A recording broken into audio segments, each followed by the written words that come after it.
reviewing The Mandalorian episode 2. Yeah, we just watched it together, and I like it more than last week's. Yeah, I do. I don't like it like a lot more.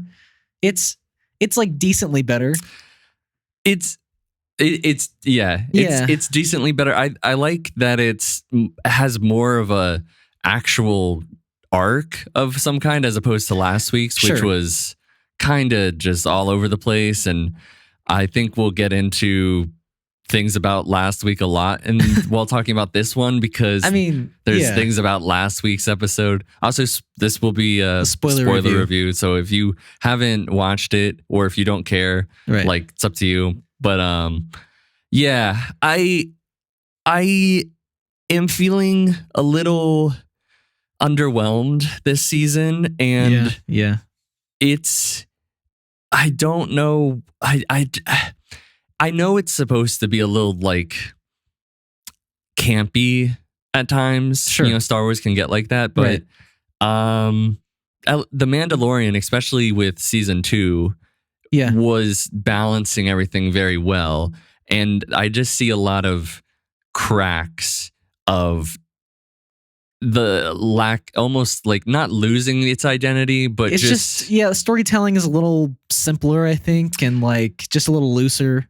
And it's loose. It's not. I don't feel like propelled forward. Like, I think we were both bothered by the fact that like so much of the thread from last episode was like, okay, let's get the droid part for IG-11, right? And then the first scene with Mandalorian this episode, he's like, oh, I need a part, and then when he hears the Jawas can't get it, he's just like, all right, well, I guess I'll buy another one. And it's just like, okay, buy an astromech droid that is not like. First of all, I forget the name of that actress, but her character is a real hit or miss for me. I like her most of the time, to be honest. I think I dislike her most of the time. So she wasn't great this episode. I'll give you that. Yeah, it was, but she's, it's like, I need a droid for spelunking. Right. And this droid is not for that at all, really. But it's like, it's an ex-soldier, so... Yeah, but it's just a little strange to me that he would be like, okay, right? I guess I'll take it because you said so. His whole thing in season 1 was that, and he even brought it up at the beginning of last episode, was that he takes a while to trust a droid, and IG-11 is the only droid he trusts. Right. So why would he just, so simply be like, all right, whatever. And I think it's frustrating that was such a big part of last episode was wanting to find this droid part, and that it's even transferred over into this, right? Where, I have no doubt that IG-11 is coming back at some point.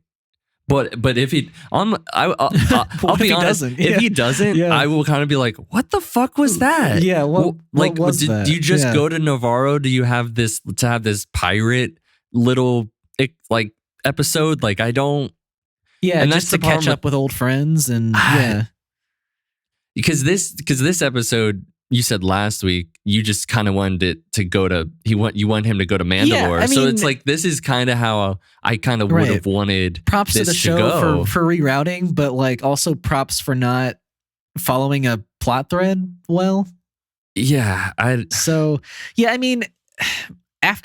that whole opening, which is fine. It's fine. I don't know. I don't love going back to Tatooine all the time, and I don't love that it's. We were discussing that like in every season, and even in the season of Boba Fett, like the Mandalorian goes there twice, and he goes there once each season. Where Tatooine's supposed to be this far out planet on the Outer Rim, and you're like, well. You go there a lot. It's almost like a second home for a lot of characters. So yeah, maybe they wanted to be like, hey, like maybe it was like supposed to be this nice lived-in thing of, hey, you happen to show up during Boonta Eve pod racing, right?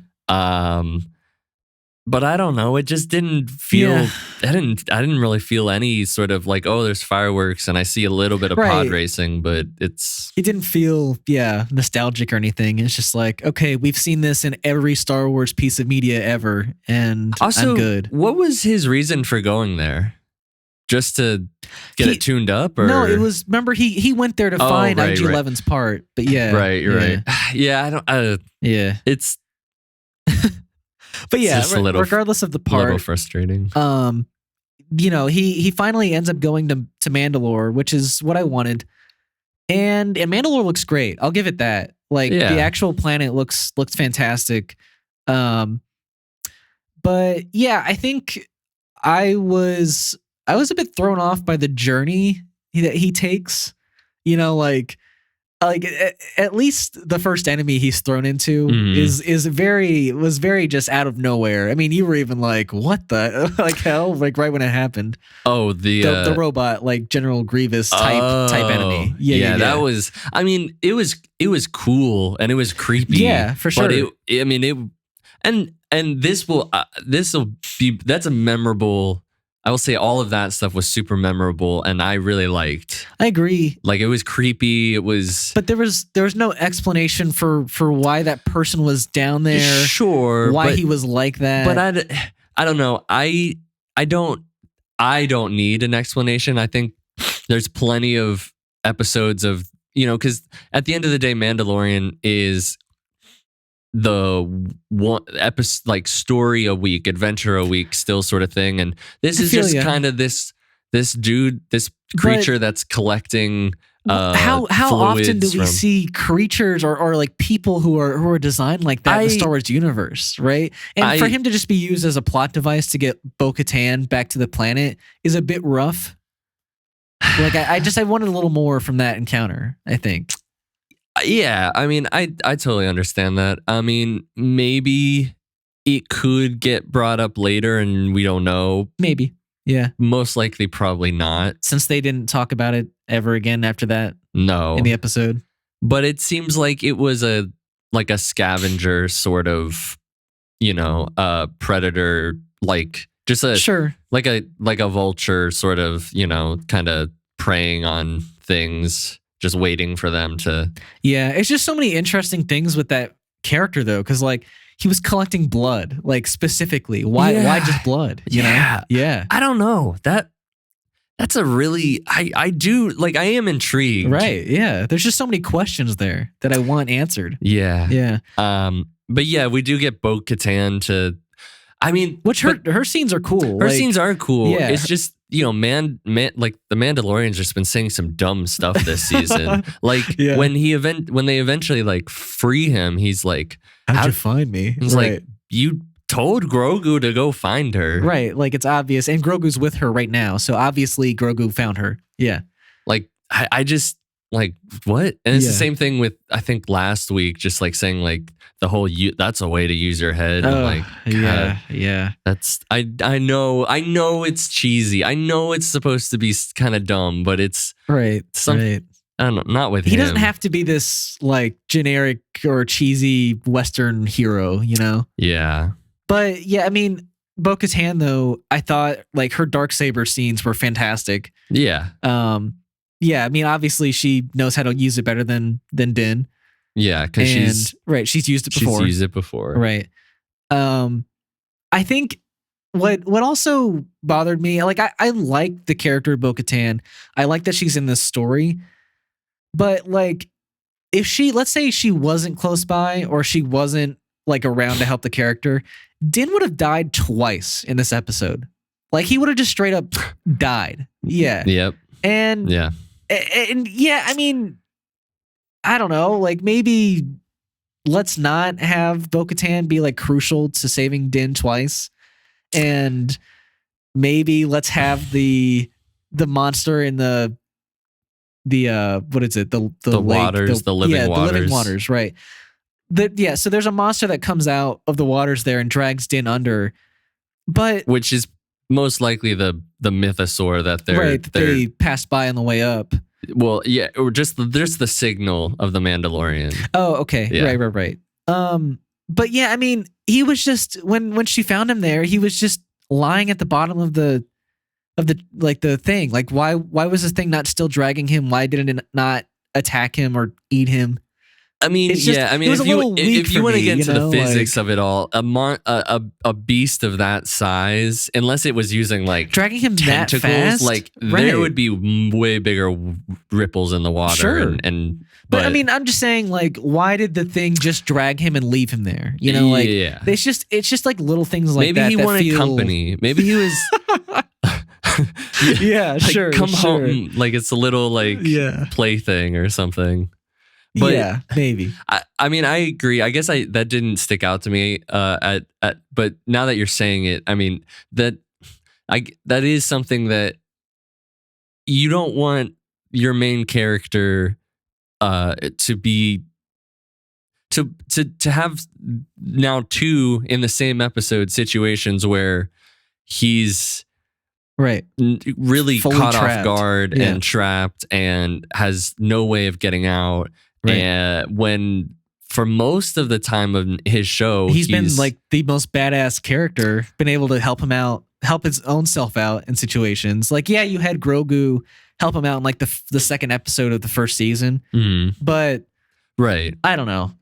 Most of the time, he's got his shit under control. Which I think this is a complaint that people had in the first season. They were like, the Mandalorian's supposed to be like a badass, but we keep seeing him kind of like get his ass kicked. Well, that's the thing, is that I was so happy when we saw him in Boba Fett, because he came in with one of the most badass Star Wars scenes I've ever seen. Yeah, cutting the dude in half. Right, and that's just what I want from this character. Right. I don't want to see him fail tremendously twice in one episode. But I will say that he's not failing because he's inept. Or, you know, he is caught off guard, and you could say like he could be more aware. You know? Sure. I mean, he could, I guess, but I mean, it's a tough one because he really was like ensnared in a trap by this really ridiculous crab creature. And we both knew. I was like, how much you want to bet there's something in that water? And you were just immediately like, yeah, for sure. There's definitely something in the water. Right. I mean, if there was something in the water of that lake in the first episode where they were doing the ritual there, then it just felt. Yeah, season 3 is just, there's something in the water. And I mean, when they literally said, when Bo-Katan said, like, this is where, was it like Mandalore the Great? I don't know. Was like the one that, like, this is where they the first Mandalore came and like trapped the mythosaur that we're based off of. I was like, I wouldn't be surprised. I mean, it looks scary. Like it looks cool. It looks like a kraken. Like it reminded me of the Kraken. It reminded me of, I don't know. Like there's this one movie with who played Bella in Twilight? Kristen Stewart. Yes. There's this one movie where she goes to like the bottom of the ocean and it's the apocalypse. And Cthulhu is there at the end. All right. And it gave me like Cthulhu vibes. Just shit like whenever there's something huge like that in the water, it scares me. Like I don't ever want to go into deep ocean because of it. Because I'm scared of giant squids. We don't know all that's out there. Yeah, there could be anything. So but back to Mandalore. I think what also bothered me in this episode was that, like, I wanted this journey to like the living waters, but I wanted it way longer than it was. Like after Bo-Katan freed him, it was pretty much just a little montage until we got to the living waters again, or for the first time. And then the episode ends, with him getting dragged up. But I don't know. I guess I just wanted a more fulfilling, longer journey, because now he's already bathed himself. He's already redeemed himself after 2 episodes. Yeah. Okay, I guess. Like, I guess that's fine.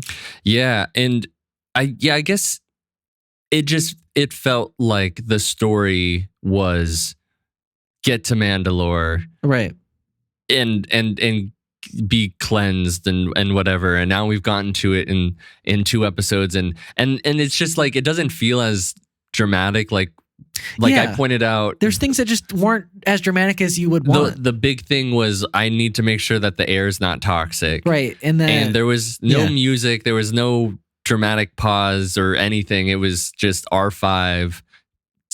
Hey, showing this reading, and he was like, "Oh, yeah, not toxic." Right. Side swipe, like immediately side swipe. And that's the thing, is that like the reveal wasn't like, to me, wasn't that like, you know, the air wasn't toxic. It was that like that proves that Mandalore isn't cursed like he thought it was. So it would have been like big reveal, I thought, but it wasn't treated like that. It didn't feel like one at all. Yeah, and I feel like we're talking a lot about things that we didn't like, but it was a fine episode. I think you like it more than me, to be honest. Well, I mean, I'm not like in love with it, but I like it more than, like, if last week's episode was like a 5 out of 10, this is like a 6.5 out of 10. Yeah, I would go 5 and then 6 for this episode. Yeah, like it's pretty good. I don't like Bo-Katan. Like Din talks about, like, Din says like this is the way when he's saying when Bo-Katan talks about her dad fighting in the war and I did like dying. That. Yeah. And then she like looks at Grogu and she's like, "What are you looking at?" And I'm like, that was a weird part. But I liked what Din said. Like, I thought that was like he felt impacted by that, right, like, by that story in general. And I was like, okay, cool. This is nice. Yeah, I think they have a nice dynamic. And there's something about, because the way that he goes into the water and is like repeating the creed. Yeah, she's almost like admiring him. She's admiring him. And when he's like, "This is the way," and he's like showing like respect, right, like her saying like, "What are you looking at?" to Grogu, even though it feels weird, right, I feel like what they were going for is that she is kind of liking him. Yeah, and I would not be surprised if they have some sort of romance possibly. I think maybe it could also just lead to her having a reinvigorated like passion to like take Mandalore back and like make it this civilization she knew. Yeah, you know, I think maybe that's her motivation. Yeah. Well, I both of those are plausible. I don't want to like immediately say like romance, because it's like, oh, it's a guy and it's a girl and right, she's, but I don't know, but I think their stuff was good. I think that all the stuff with Grogu was, I mean, he's leaping like crazy. Oh my gosh, I forgot. We didn't even mention that. He's doing insane front flips. Like at least 3 times this episode. He did a backflip or a front flip. All that time with Luke. Yeah. Clearly he's a badass with the Force now. He's force pushing people. He force pushed a big like monster dude, you know, he did, but he also couldn't like flip the switch for the cage that Din was in. Okay, that's fair. Yeah, I was gonna say, like, to me, he's using the Force with no problem. Like his Force use is more blunt instrument, like push little small things, not intricate enough to unlatch things. It's basically, I feel like he's weirdly at like maybe where Luke was in Empire Strikes Back. I feel like that's kind of where the same skill level. Pretty much. I mean, what he went to go train with Yoda for like a few weeks at most. No, it was it like a days? No, it was like months. I'm pretty sure it was like, here's the thing. It was like 2 months. I'm pretty sure it wasn't months, because I know I'll look it up real quick. They were the other, half or the other part of that group of Leia, Han, and C-3PO were all like hiding out. I don't think they were hiding out for months, Okay. While it isn't confirmed anywhere in Star Wars canon, Luke spends at least 1 month training with Yoda. Okay. I'll stand corrected. I thought it was 3 weeks. I'm not super far off, but you're not. But and I'm not saying like, and I guess it's not months, but yeah, it was a longer expected. It was a longer time than I think the movie made it seem like. Right. And I think it makes sense. Like, they're saying Grogu spent, I'm going to choose to believe it was a year with Luke. Yeah, a year or so. Yeah. Sure. And Yeah, I think that's accurate. Like, I think Grogu is obviously his body is less, I guess, acclimated to be using the Force. Like he's a little child, is what I'm saying, right? All like right. Luke's a full grown adult. It's gonna come, I guess, more natural to, I don't know, somebody who could actually like wield a lightsaber in combat. Yeah. Yeah, right. Yeah. And so I think it taking Grogu a year to get to where Luke was in a month, I'm okay with that. Yeah. Yeah. I'm with you. But besides that, I think I'm interested to see how like the rest of the season's story is gonna go. I mean, to be completely honest, I thought that the whole thing would be like almost the whole season, the pinnacle, right? The penultimate episode would be like him finally bathing. Agreed. I thought this whole season was his redemption path or arc to get back to the armorer, you know? Yeah, so now I have no idea what's going to happen. Which is exciting. Sure, yeah. But I'll give you that. Yeah, I mean, next week's going to be kind of, I have no idea. It's exciting because I don't know, but I'm also a bit, like, I don't know. Yeah, like what's left for the Mandalorian at this point? Because at least there was a push in the first two seasons of where the story was going, because it was, we need to get the kid back to whoever. Right, because now that he's bathed, he just has to go back to the armorer. Yeah, so he goes back to the armorer, and then what? And the armorer's like, okay, cool, you're a Mandalorian again, and now So now he's just helping that pact. He's either maybe helping the pact Grogu, or training Grogu to be a Mandalorian. That's definitely been something that they've been pushing this whole season. Yeah, and I like that. And then or Bo-Katan being like, hey, would you? I actually, maybe we can rebuild Mandalore. I think so. It's one of those two. I think maybe I wouldn't be surprised if Bo-Katan next episode being so inspired and I guess realizing that Din is actually a good dude. Mm-hmm. I think maybe she proposes that he does rule Mandalore, and she helps him rule it by being his right-hand woman, That's an interesting thought. And so at that point she would help him gather her old forces, because he does have the Darksaber. They would follow him. Could be something like that. The thing is that I very much like a good ruler is somebody who doesn't want to lead. Yeah. He would probably be good at that, right? But because he's not a leader. But he's a leader, not in traditional sense. He could end up, if they wanted to do it the way that it would work, because you can't have a whole show of him ruling Mandalore. That would be the end of the show, is with if he takes the mantle. But if he did, I would say maybe it goes end of this season. Excuse me. He's rules Mandalore, if they want to go that way. Mm-hmm. How they would do a season 4 is something happens where he has to take off and somebody's ruling in his stead for a bit while he takes care of stuff, which would work. To me, go on. Don't. Bo-Katan doesn't strike me as the person that would want to just easily give that. She was raised royalty. I agree. She's already ruled once. But there's something in her performance in this episode that makes me think she does actually care more about the good of the Mandalorians than her ruling. I think maybe she would be okay with somebody else ruling if it meant the prosperization of their civilization. You might be right. Yeah. But we'll see next episode, I guess. Yeah. Especially they didn't did they show who currently has the Darksaber between the two of them? I never saw her hand it back, but I feel like it would have been more of an issue if she didn't hand it back. I think, what I do want to say, when he was taking off all his stuff to go into the living waters, I think he did take it off. So I think he still has it. Interesting. Okay. Yeah. Well, we'll talk about the next episode next week. Yeah, thank you for watching watching that. I just did it subconsciously.